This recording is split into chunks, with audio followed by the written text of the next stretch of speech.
Ndewono. Welcome to Igbo Academy. Aha m bụ Nwada Chioma. Tata, anyị ga-ekwu gbasara some Igbo sentences used over and over again.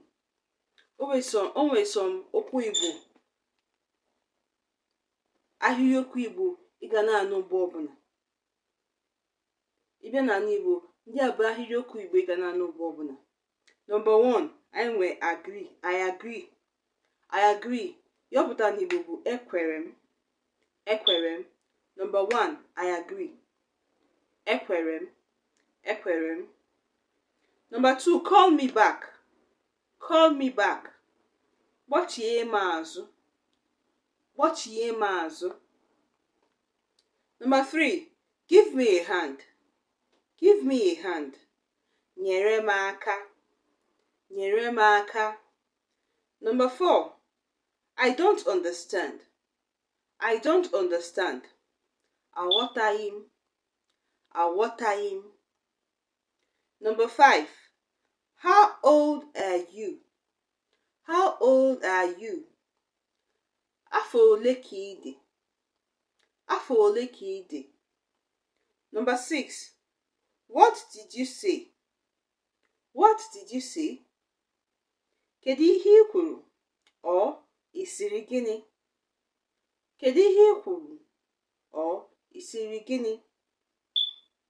Number 7, what do you need? What do you need? Kedu ihe ị chọrọ? Kedu ihe ị chọrọ? Number 8, is all good? Is all good? Ọ dịkwa mma? Ọ dịkwa mma? Number 9, all is good or all is fine. Ọ dị mma. Ọ dị mma. Number 10, where are you going? Where are you going? Ebee ka ị na-aga? Ebee ka ị na-aga? Number 11, what are you doing? What are you doing? Kedu ihe ị na-eme? Kedu ihe ị na-eme?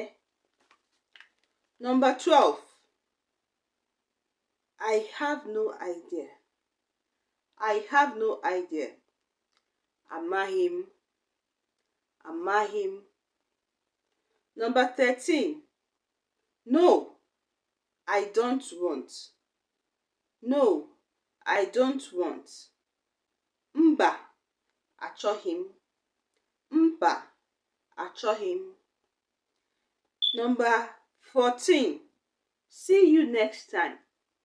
See you next time. Ka ọ dị mgbe ọzọ. Ka ọ dị mgbe ọzọ. Number 15, I decline. I decline. Ajụrụ m ajụ. Ajụrụ m ajụ. Number 16, what is your job? What is your job?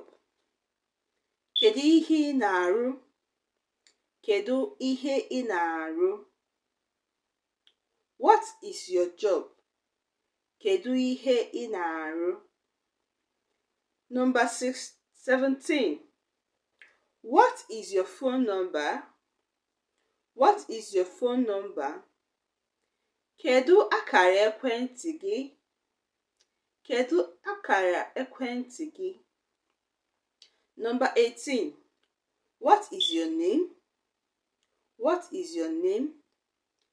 Kedu aha gị? Kedu aha gị? Number 19, follow me. Follow me.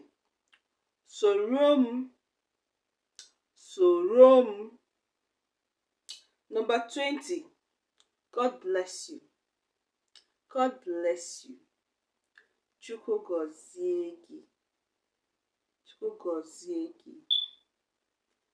Thank you so much for sticking up to this point. Chukwu gọzie gị. Ka emesịa.